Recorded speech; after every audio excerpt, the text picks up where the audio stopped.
to that, this is less than 2 years ago. Two guys show up and say, if he talks to Bart Sabrell again, they'll kill him and his family. Okay, this was less than 2 years ago. So I called a United States Senator on the Intelligence Committee and notified him of this. I called the press secretary at the White House and notified them of this. I called the regional FBI and notified them of this. And so this is going on. My two friends, who, as best as I can tell, they never told me they were with the Marines, but one of them had a Marine watch on when we met. And as best as I can figure, believe it or not, they're with a group called the MCIA, called the, I think it's called Marine Corps Intelligence Activity Department. And they basically made it clear to me that there's a civil war going on in the government and been going on for a while. And there's a gentleman's agreement to keep it under the radar. And so 9/11, as best as I can tell, and please forgive me, Lord and Dick Cheney, please forgive me if I'm wrong, but I think Dick Cheney was in charge of that. And so he used military hardware to do 9/11. And so they could pass the Patriot Act or do whatever, get the gold out and make insurance money. Who knows what they were up to.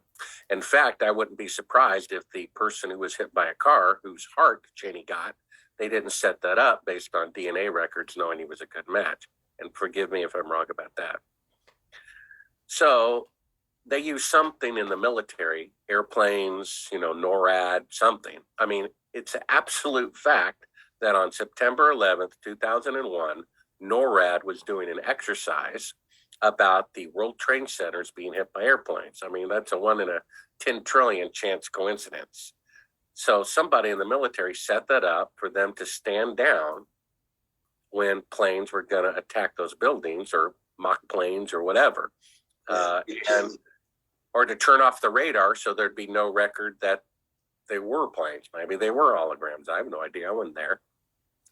So basically, these guys let me know there's this infighting going on.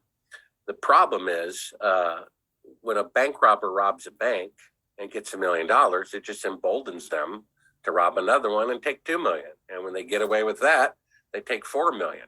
So Eisenhower, and I think he was a decent president compared to most. He was a general. He knew the cost of war. He wouldn't send people to war needlessly. He knew what it was about. He was afraid, deathly afraid of people in the Pentagon. And because